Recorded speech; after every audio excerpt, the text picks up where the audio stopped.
Welcome to genius mentors. Hello बच्चों, कैसे हैं आप सभी। क्लास 9th की हमारी बुक जिसका नाम है डेमोक्रेटिक पॉलिटिक्स यानी लोकतांत्रिक राजनीति, इसके चैप्टर नंबर 1 को हम पढ़ रहे हैं। What is democracy and why democracy.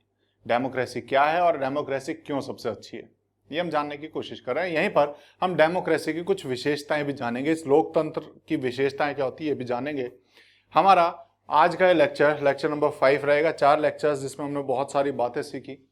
क्या क्या सीखा, थोड़ा सोचो उस बारे में। हमने इसकी एक सिंपल सी एक डेफिनेशन बनाई। क्या बनाई है, सोचो, थोड़ा सा सोचो कि हमने क्या बनाई थी, वो सिंपल सी डेफिनेशन क्या थी। लेकिन सोचने से पहले ये बुक जरूर ओपन कर लेना, इसका वो पेज जो पढ़ रहे हैं वो ओपन करना है और उसके साथ साथ कॉपी पेन पेंसिल अपने साथ रखना है, ताकि जहां जरूरत हो वहां चीजों को आप लिख सकें। ठीक है, तो हमने क्या डेफिनेशन बनाई थी। Democracy is the form of government in which the rulers are elected by people. बात खत्म। इसमें फिर हम हर एक को देख रहे हैं, रूलर कौन है, फॉर्म ऑफ गवर्नमेंट कैसी होनी चाहिए, पीपल कौन है, इलेक्शन कैसा होना चाहिए, ये सारी चीजें हम समझ रहे हैं और इसी के द्वारा हम कुछ फीचर्स तैयार करने की कोशिश कर रहे हैं। हमने पाकिस्तान का एग्जाम्पल पढ़ा, चाइना का एग्जाम्पल पढ़ा, मैक्सिको का एग्जाम्पल पढ़ा, जिम्बाब्वे का एग्जाम्पल पढ़ रहे हैं। इतने सारे एग्जाम्पल हमने देखे और उन एग्जाम्पल से समझा कि एक्चुअल में डेमोक्रेसी क्या है। अभी जब हम जिम्बाब्वे का एग्जाम्पल पढ़ रहे हैं उसी की बात करते हैं। पिछले फीचर्स क्या थे, हम 3 फीचर्स ऑलरेडी पढ़ चुके हैं। क्या क्या थे, याद करो कि क्या क्या अभी तक हमने पढ़ा है। वो 3 फीचर्स क्या हैं। पावर किसके पास होनी चाहिए, रूलर कौन रूलर है जिसके पास पावर होनी चाहिए, जिसको लोगों ने चुना है ना। Free and fair elections, one vote one value, पढ़ चुके हैं हम सारी, ये सब हम पढ़ चुके हैं, है ना। इन फीचर्स को याद रखना। हालांकि मैं अभी जानबूझ के नहीं बता रहा हूं क्योंकि इस चैप्टर में उसको हम दोबारा से देखेंगे जब हम इस वीडियो में देखेंगे। तो चौथा हमारा फीचर बचा हुआ, उसके बाद हम चारों को एक साथ देखने वाले हैं। फिर भी आपको पहले एक बार सोच के वीडियो पॉज करके याद करना है कि 3 अभी तक क्या पढ़े हैं, ताकि आपको थोड़ा बहुत याद आए। पिछली वीडियो में हम जिम्बाब्वे के बारे में पढ़ रहे थे। जिम्बाब्वे में जहां पे उनके प्रेसिडेंट वही वहां पर सरकार बनाए जा रहे थे, पॉपुलर थे, आजाद होने के बाद लोग उन्हें पसंद करते थे, लेकिन धीरे धीरे उनके मन में डर आया कि कहीं लोग नापसंद करने लग जाएं, मेरे को हटा दें। तो उन्होंने इस तरह की कानून बदलने शुरू कर दिए, इस तरह के संविधान में बदलाव करने शुरू कर दिए कि प्रेसिडेंट की पावर सबसे ज्यादा हो गई और वो लेस अकाउंटेबल हो गया, कम उत्तरदायी या कम जवाबदेह हो गया। और इलेक्शंस में भी गड़बड़ी करने लग गए, इलेक्शंस में भी गड़बड़ियां शुरू कर दी। किस किस तरह की गड़बड़ियां की वो भी हमने देखा और इस तरीके से गलत तरीकों से वो जीतते रहे और फाइनली 2017 में उन्हें प्रेसिडेंट पद से हटा दिया गया। ये हमने जिम्बाब्वे के बारे में पढ़ा। अब उसी के आगे की कहानी हम पढ़ते हैं। Example of Zimbabwe shows popular approval of rulers is necessary in a democracy. कि यहां पे जिम्बाब्वे का जो एग्जाम्पल है, जिम्बाब्वे का उदाहरण है, वो ये दिखाता है कि जो पॉपुलर अप्रूवल है, पॉपुलर अप्रूवल का मतलब क्या है, पॉपुलर मतलब लोकप्रिय, अप्रूवल मतलब मंजूरी, लोकप्रिय मंजूरी। लोकप्रिय मंजूरी कब होगी, जब सब लोगों को मंजूर होगा। पॉपुलर अप्रूवल का मतलब हो जाता है जब ज्यादा लोग उसे मंजूर करेंगे, यानी कि इसको कहीं ना कहीं वोट डालने से बात की गई है।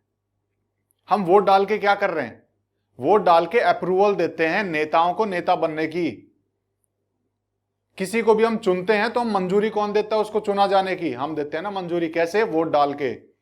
जिसको सबसे ज्यादा वोट मिले हैं यानी उसके पास सबसे ज्यादा मंजूरी है लोगों की, तो उसके पास पॉपुलर अप्रूवल है। समझ में आई चीजें, पॉपुलर अप्रूवल का क्या होता मतलब आपको समझ में आया होगा। तो जिम्बाब्वे के उदाहरण में हमने देखा कि जो पॉपुलर अप्रूवल है, जो वहां के प्रेसिडेंट के पास था, वहां के लोग, वो प्रेसिडेंट बहुत पॉपुलर था और पॉपुलर होने के बाद वो जीतता। तो पॉपुलर होना ठीक है, होना चाहिए, ये जरूरी है। रूलर का पॉपुलर होना, रूलर का लोकप्रिय होना, लोगों से उसकी मंजूरी होना, यानी बिना वोट के आप नहीं बन सकते नेता, तो वोटों के द्वारा आपको चुना जाना वो जरूरी है एक लोकतंत्र में। लेकिन but it is not sufficient, ये पर्याप्त नहीं है कि आपको लोग पसंद करते हैं, आपको लोग वोट देते हैं, ये जरूरी है आपको वहां पर रूलर बनने के लिए। ये तो हमने फर्स्ट उसमें पढ़ा था कि रूलर कौन होना चाहिए, जिसे लोग वोट कर रहे हैं, तो लोग किसे वोट करेंगे, जो उनको पसंद होगा। तो पॉपुलर अप्रूवल जरूरी है, लेकिन ये पर्याप्त नहीं है, सफिशिएंट नहीं है। क्यों, popular government can be undemocratic, क्योंकि जो लोकप्रिय सरकारें हैं वो गैर लोकतांत्रिक हो सकती हैं, वो डेमोक्रेसी से हट के काम कर सकती हैं, क्योंकि उन्हें घमंड हो जाता है इस बात का कि हमें कौन हटाने वाला है, हम तो जो मर्जी करें, तो वो अनडेमोक्रेटिक हो सकती है। पॉपुलर लीडर्स, और ऐसे ही जो प्रसिद्ध लीडर होते हैं, नेता होते हैं, लोकप्रिय नेता होते हैं, कैन बी ऑटोक्रेटिक, वो तानाशाह बन सकते हैं, उनको भी घमंड हो सकता है कि हमें कौन हटा सकता है, मैं चाहे कुछ करूं, तो वो तानाशाह बन सकते हैं। तो पॉपुलर होना जरूरी है, वोट ज्यादा आना जरूरी है, लेकिन पर्याप्त नहीं है, इसके साथ और चीजें भी चाहिए। If we wish to assess a democracy, अगर हमें किसी डेमोक्रेसी को, किसी लोकतंत्र को एसेस करना है, परखना है, किसी को जांचना है कि ये डेमोक्रेसी सही है कि नहीं है, तो क्या करना पड़ेगा? It is important to look at the elections, वहां के चुनावों को देखना जरूरी है। और सिर्फ चुनाव नहीं, ऐसा नहीं कि चुनाव ठीक हो रहे हैं तो ठीक है, नहीं, but it is equally important, इसके साथ साथ समान रूप से यह भी जरूरी है to look before and after the elections, कि उस इलेक्शंस के पहले क्या हो रहा है और बाद में क्या हो रहा है, कि ये सरकार अपनी मनमर्जी तो नहीं कर रही, क्या सरकार दूसरों को मौका देने दे रही है। यानी अगर हमें किसी डेमोक्रेसी को, किसी लोकतंत्र को ढंग से परखना है, देखना है कि यहां पर लोकतांत्रिक स्वरूप है कि नहीं सरकार का, तो इलेक्शन के दौरान क्या हो रहा है, इलेक्शन से पहले क्या हो रहा है, इलेक्शन के बाद क्या हो रहा है, ये सारी चीजें देखनी पड़ेंगी, ये सारी चीजें देखनी पड़ेंगी। There should be sufficient room for normal political activity. Sufficient room यानी पर्याप्त रूप से गुंजाइश होनी चाहिए सामान्य राजनीतिक गतिविधियों के लिए। कौन सी? जिसमें इंक्लूडिंग पॉलिटिकल अपोजिशन, राजनीतिक विरोध को शामिल करके, यानी विरोधी दलों को भी समान रूप से उसमें मौका मिलना चाहिए, उनके पास भी गुंजाइश होनी चाहिए in the period before elections, चुनावों के पहले। चुनावों के पहले सभी राजनीतिक पार्टियों को समान रूप से गुंजाइश होनी चाहिए, जीतने की मौका मिलना चाहिए उनको सब तरीके से बराबर से। चुनाव के बाद भी इतना ही जरूरी है। चुनाव के बाद क्या? दिस रिक्वायर्स, ये होगा कैसे, ये सबको मौका कैसे दिया जाएगा? यहां पर बोला कि सबको मौका दियाना, सबको समान रूप से गुंजाइश, मतलब पर्याप्त गुंजाइश पर देना सबको, ये कैसे हो सकता है? ये कैसे दे सकते हैं हम किसी राजनीतिक गतिविधियों को पर्याप्त रूप से गुंजाइश, मतलब उनको ठीक ठाक, उनको मौका कैसे दे सकते हैं? जब हम उनके अधिकारों को माने, क्योंकि उनका अधिकार है चुनाव लड़ना, और उनको उनके अधिकार पूरे रूप से दिए जाएं। ये कैसे होगा? जब स्टेट ये चीज करेगा। इसके लिए क्या चाहिए? This requires that state should respect some basic rights of citizen. इसके लिए हमें क्या चाहिए? कि स्टेट इज्जत करे, आदर करे, सम्मान करे कुछ बुनियादी अधिकारों का नागरिकों के। इसके लिए हमें क्या चाहिए?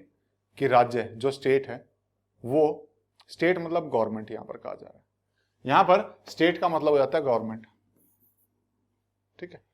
पॉलिटी में कई बार स्टेट गवर्नमेंट की जगह लिख देते हैं, तो कंफ्यूज नहीं करना है, ठीक है। यहां पे सरकार से मतलब है, तो यहां पर यह जरूरी है कि सरकार लोगों के जो बुनियादी अधिकार हैं, लोगों के जो बेसिक राइट हैं, उनका सम्मान करे, तभी ये पॉसिबल हो पाएगा कि राजनीतिक गतिविधियों के लिए उनको भी जगह मिल पाएगी, वो भी अपना काम ढंग से कर पाएंगे जो विरोधी दल हैं। नहीं तो अधिकार ही नहीं दे देंगे तो विरोधी दल काम कैसे कर पाएंगे? तो उनको अधिकार मिलना और उनके अधिकारों का सम्मान होना भी जरूरी है। They should be free to think, उनको आजादी होनी चाहिए सोचने की, कि कुछ भी सोचें। टू हैव ओपिनियंस, अपनी राय बनाने की, कुछ भी राय बना सकते हैं।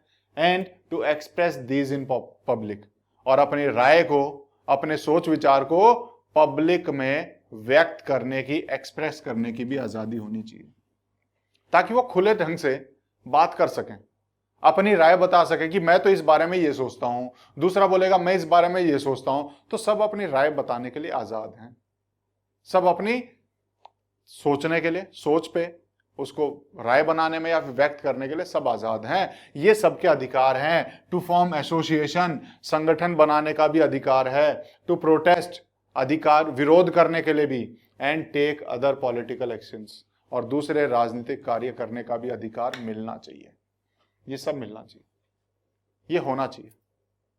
जब ये अधिकार होंगे तभी तो इलेक्शन से पहले दूसरी पार्टियां ढंग से काम कर पाएंगी, वो ढंग से सोच पाएंगी, अपनी राय बना पाएंगी। ठीक है, लोगों के पास भी अधिकार होना चाहिए ताकि लोग भी ढंग से देखें, हाँ ये पार्टी ये काम कर रही है, पार्टी ये काम कर रही है, लोग अपने आप विचार बनाना शुरू करें। समझ में आए चीजें? Everyone should be equal in the eyes of law, और हर एक व्यक्ति कानून की नजर में इक्वल होना चाहिए, समान होना चाहिए, कोई छोटा बड़ा ना हो, कानून सबको एक नजर से देखे। These rights must be protected by an independent judiciary। और ऐसा नहीं है कि हाँ राइट दे दिए काम खत्म। इन अधिकारों का, ये जो राइट्स लोगों को दिए हैं, इन अधिकारों की सुरक्षा भी होनी चाहिए। किसके द्वारा? किसके द्वारा? बाय ए इंडिपेंडेंट जुडिशियरी, एक स्वतंत्र न्यायपालिका के द्वारा। कोर्ट्स खड़े होने चाहिए। अगर किसी के अधिकार को छीना जाए तो रास्ते में कोर्ट आने चाहिए, रास्ते में अदालत आनी चाहिए कि हाँ तुमने इसके अधिकार क्यों छीने। और कौन से अधिकार, कौन सी न्यायालय? जिनके orders, whose orders are obeyed by everyone, जिनके आदेशों का पालन सभी के द्वारा किया जाए। जुडिशरी हो और उनके आदेशों की पालना ही ना हो, क्या फर्क पड़ता है? जैसा जिम्बाब्वे के प्रेसिडेंट ने किया कि वहां पे कोर्ट ऑर्डर दे रहा है लेकिन वो मानता ही नहीं था उनके ऑर्डर्स को। जुडिशरी होना जरूरी है, इंडिपेंडेंट जुडिशरी, स्वतंत्र न्यायपालिका होना जरूरी है। उसके साथ साथ ऐसा भी होना जरूरी है कि जब वो आदेश दे तो उसके आदेश की पालना हो, वो भी जरूरी है।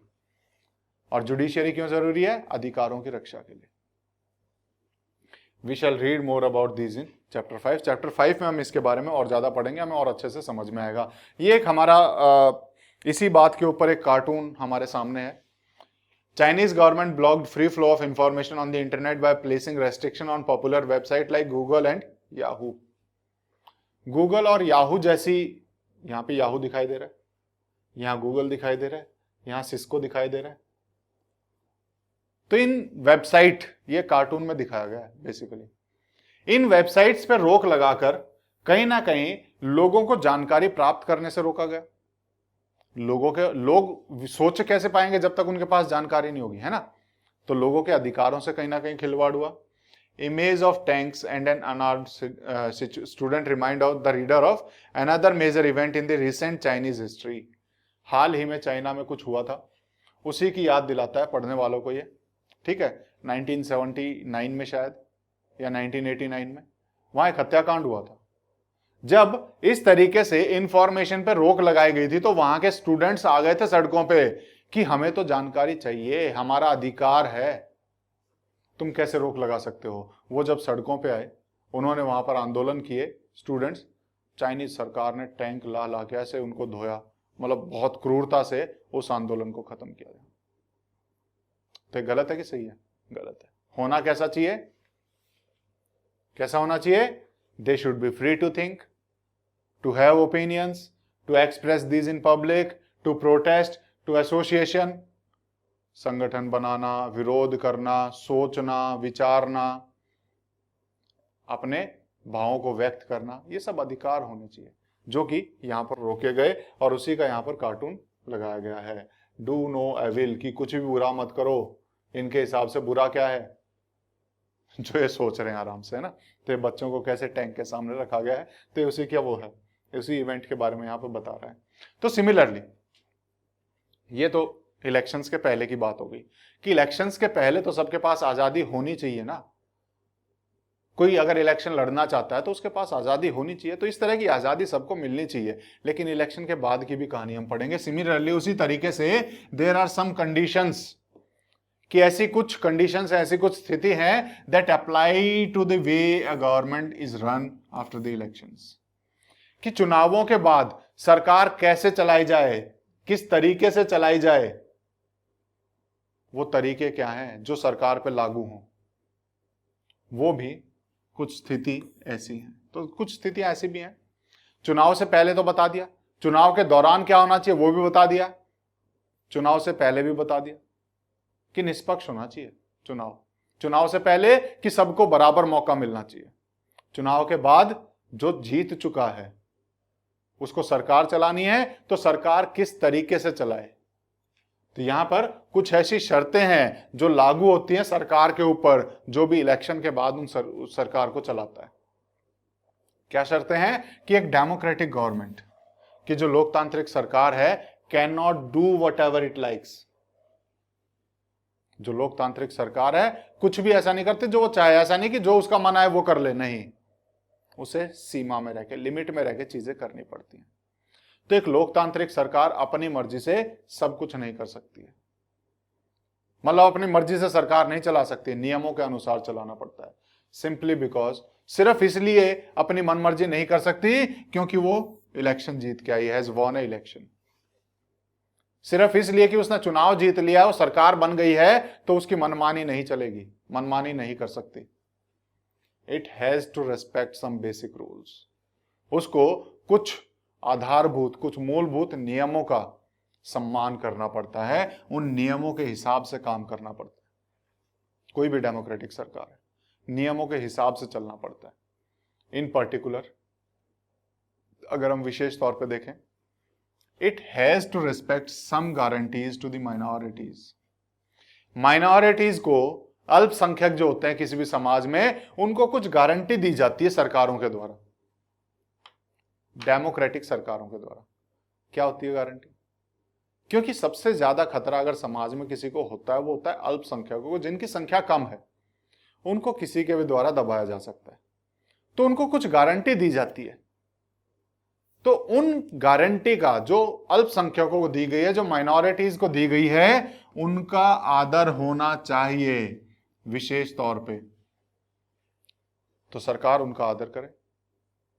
Every major decision has to go through a series of consultations. Consultation मतलब विचार विमर्श, कि चाहे कोई भी बड़ा डिसीजन लेना है, डिसीजन लो, तुम्हें लोगों ने वोट दिया है इसीलिए लिया है, इसीलिए दिया है कि तुम डिसीजन ले सको, लेकिन वो डिसीजन जो तुम लोगे, सरकार को बोला जा रहा है कि सरकार को जो भी डिसीजन लेना है वो बहुत ही विचार विमर्श के बाद, विचार विमर्श की एक श्रृंखला, एक सीरीज चलाई जाए कि आज भी हो रहा है, दोपहर भी, शाम को भी, तो कई विचार विमर्शों के बाद कोई बड़ा डिसीजन लिया जा सके ताकि मनमानी ना चले।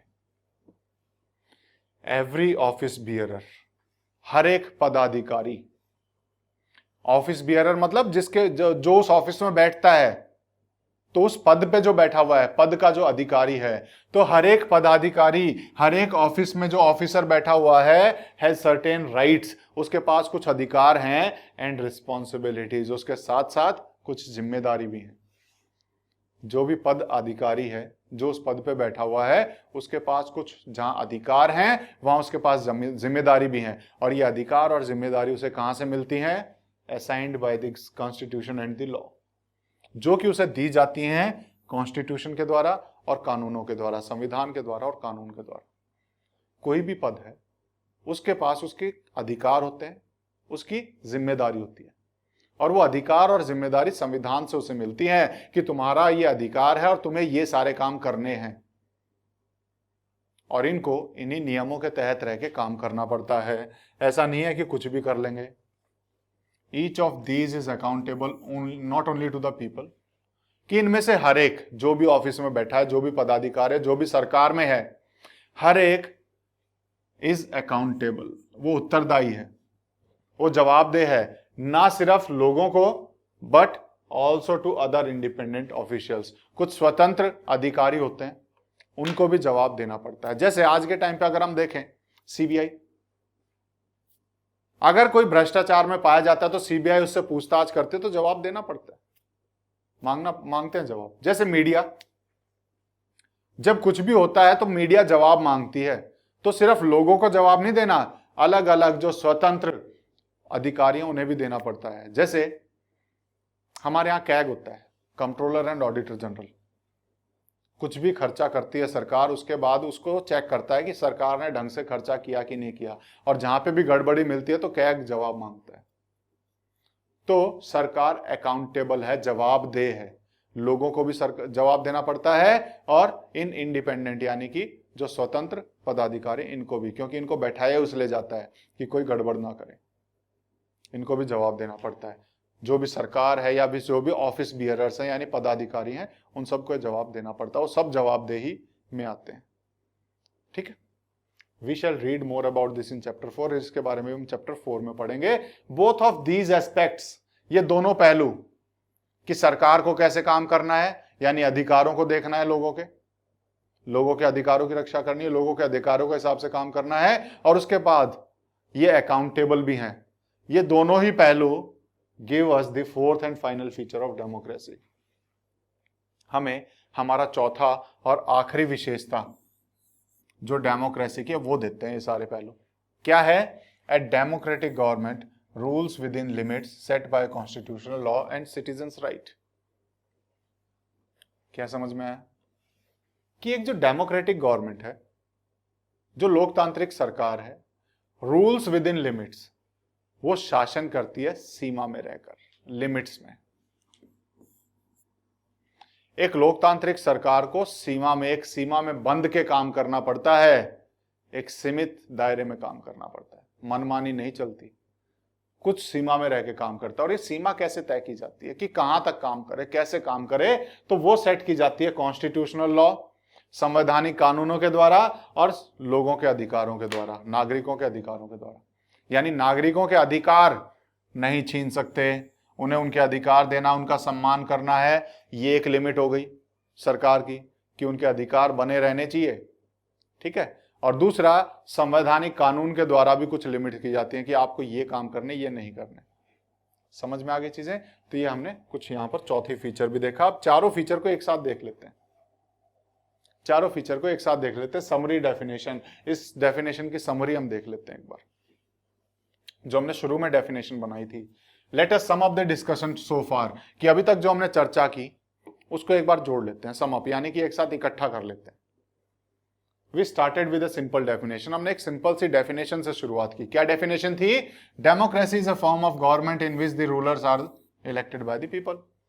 डेमोक्रेसी सरकार का वो रूप है जहां पर जो शासक हैं उन्हें लोगों के द्वारा चुना जाता है। ये हमने शुरू किया था।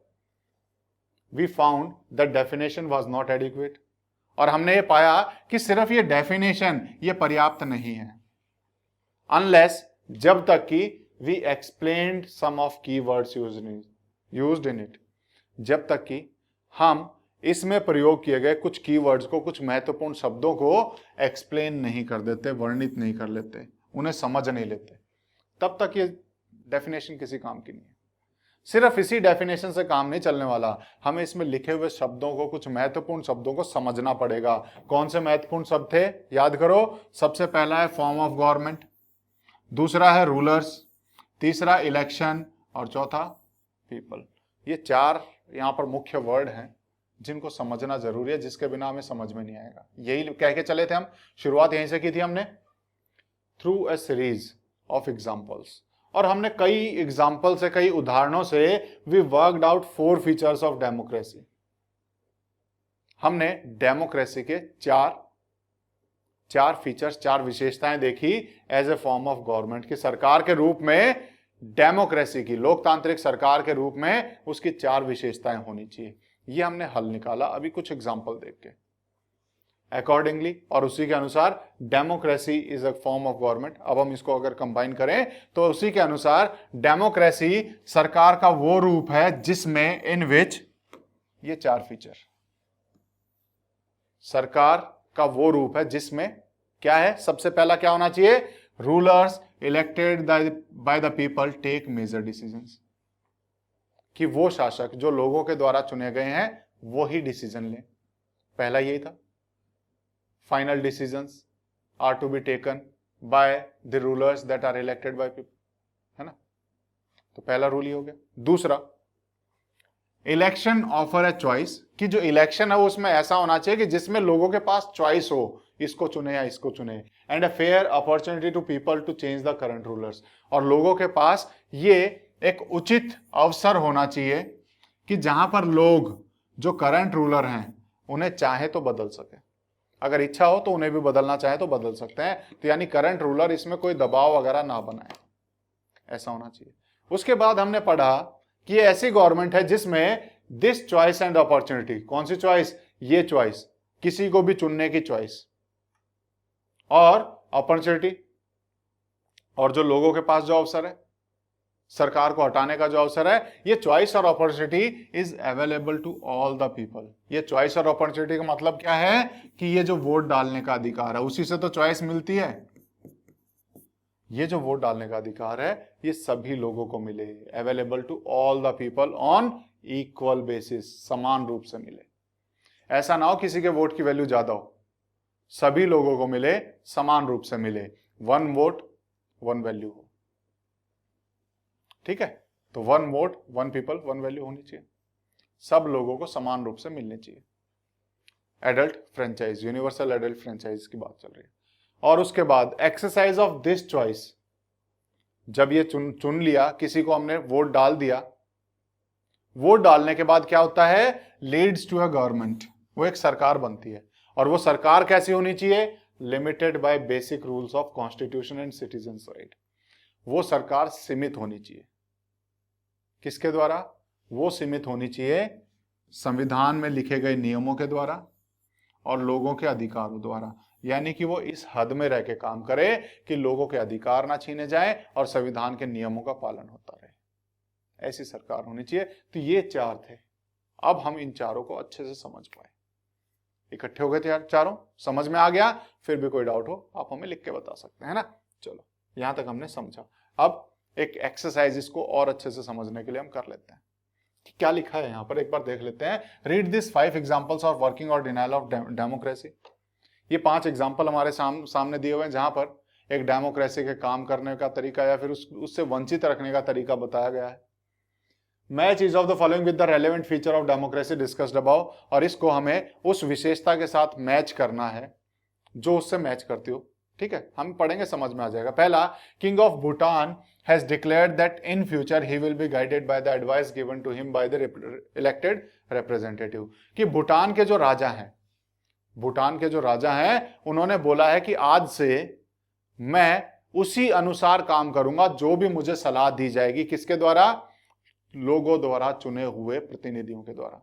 यानी फैसला किसका मान्य होगा, जो लोगों द्वारा चुने हुए लोग हैं, समझ गए, इलेक्टेड पीपल, उन्हीं का फाइनल डिसीजन माना जाएगा।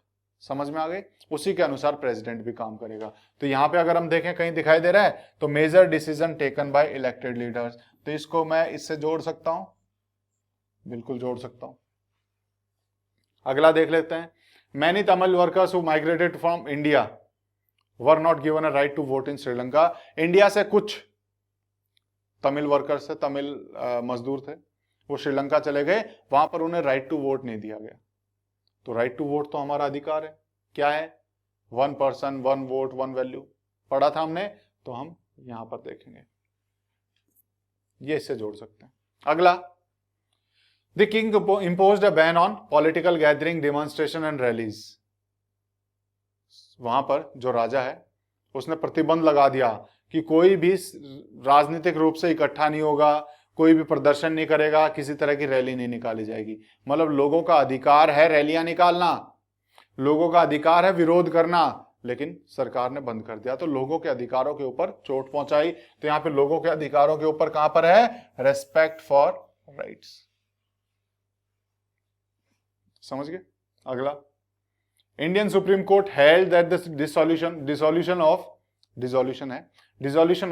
Bihar assembly was unconstitutional. Supreme court ने यह आदेश दिया कि बिहार असेंबली को जो भंग किया गया था वो असंवैधानिक था, यानी संविधान के हिसाब से नहीं था, यानी कानूनों के खिलाफ था। यहां पर क्या है, रूल ऑफ लॉ नहीं माना गया। तो यहां रूल ऑफ लॉ दिखाई दे रहा है, बिल्कुल दिखाई दे रहा है, तो क्या हो जाएगा, रूल ऑफ लॉ। अब एक बच गया, political party in Bangladesh have agreed that a neutral government should rule the country at the time of election, कि इलेक्शन के दौरान एक न्यूट्रल गवर्नमेंट रहेगी, यानी वो किसी का पक्ष नहीं लेगी, इस तरह की सरकार या फिर कोई सरकार नहीं रहेगी इलेक्शन के दौरान, यानी फ्री एंड फेयर इलेक्शन कराने की बात की जा रही है। तो फ्री एंड फेयर इलेक्शन, समझ में आई चीजें, आप इसको अच्छे से समझ पाए होंगे। चलो अब हम पढ़ते हैं अगला टॉपिक हमारा इस चैप्टर का, वाई डेमोक्रेसी। अभी तक हमने पढ़ा व्हाट इज डेमोक्रेसी, उसका फीचर क्या है, और ये हमने बहुत अच्छे से समझा। इन चीजों को हम बहुत अच्छे से समझ पाए होंगे। अब हम बात करेंगे कि वाई डेमोक्रेसी, ये लोकतंत्र क्यों क्यों चाहिए। Why democracy. An argument broke in madam Lyngdoh's class. वही मैडम लिंगदो की क्लास जिसके हमने शुरुआत की थी, उसी में एक बहस छिड़ गई। आर्ग्यूमेंट मतलब तर्क वितर्क, बहस भी कह सकते हैं, ठीक है। ब्रोक आउट मतलब छिड़ना। एक बहस छिड़ गई मैडम लिंगदो की क्लास में। किस चीज के ऊपर? She had finished teaching the previous section on what is democracy. उसने अभी पढ़ाना खत्म ही किया था, पिछला भाग इस चैप्टर का, यानी कि व्हाट इज डेमोक्रेसी मैडम ने भी खत्म किया। व्हाट इज डेमोक्रेसी, फीचर क्या है डेमोक्रेसी के, मैडम ने पढ़ा दिया क्लास में। उसके बाद वहां पर बहस छिड़ गई। एंड आज द स्टूडेंट, और स्टूडेंट से पूछा, मैडम ने तो सिर्फ बच्चों से पूछा, if they thought democracy was the best form of government. Madam ने बच्चों को पढ़ाया व्हाट इज डेमोक्रेसी, इसके फीचर्स बताए, और उसके बाद बच्चों से पूछा कि अगर उन्हें लगता है, क्या उन्हें लगता है कि डेमोक्रेसी की जो डेमोक्रेसी है वो सबसे बढ़िया स्वरूप है सरकार का, यानी डेमोक्रेसी से अच्छा, डेमोक्रेटिक गवर्नमेंट से अच्छा और कोई गवर्नमेंट नहीं हो सकती। क्या आपको लगता है ऐसा? मैडम ने बच्चों से पूछ लिया और बच्चों में इस बात पे बहस छिड़ गई कि हाँ, कोई बोल रहे हैं ये लोकतंत्र, डेमोक्रेसी सबसे बेस्ट है, कोई बोल रहा है ये कैसे बेस्ट हो सकता है। तो उन बच्चों ने क्या आर्ग्यूमेंट किए? एवरीवन हैड समथिंग टू से, सबके पास कुछ ना कुछ था कहने को। तो क्या कहा बच्चों ने आपस में एक दूसरे से? ये चीज, ये बहस आप एक बार पढ़ेंगे। यहां दोनों तरह के तर्क वितर्क दिए गए हैं, एक तरह पे मेरिट्स भी दी गई हैं, एक तरह डिमेरिट्स भी दिए गए हैं। फायदे भी बताएं, नुकसान भी बताएं डेमोक्रेसी के, ठीक है। तो एक बार पढ़ना इसको कि बच्चों ने, आपकी क्लास के बच्चे हैं मेघालय में, उन्होंने किस तरीके से तर्क वितर्क किया, और आप क्या सोचते हैं कि डेमोक्रेसी सही है या नहीं है। अभी तक आप समझ पाएंगे कि डेमोक्रेसी में होता क्या है। डेमोक्रेसी में लोगों के द्वारा सरकारें चुनी जाती हैं, और जिस सरकार को चुना जाता है वही सरकार शासन करती है। ऐसा नहीं कि शासन कोई और कर रहा है, और उस सरकार को लोगों के अधिकारों का सम्मान करते हुए शासन करना पड़ता है, एक सीमा में रहकर संविधान के अनुसार शासन करना पड़ता है। अपनी मर्जी से कुछ नहीं कर सकते।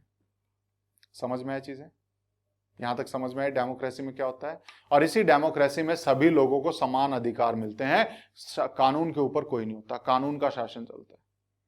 सब लोगों के पास समान अधिकार है, सब लोगों के पास वोट डालने का समान अधिकार है, कोई छोटा कोई बड़ा नहीं, है ना। ये डेमोक्रेसी, इस बारे में हम पहले भी पढ़ चुके हैं और आपको बहुत अच्छे से समझ भी आ गया होगा। डेमोक्रेसी के फीचर्स याद रखना, आपको डेमोक्रेसी में दिक्कत नहीं आएगी। समझ में आई चीजें?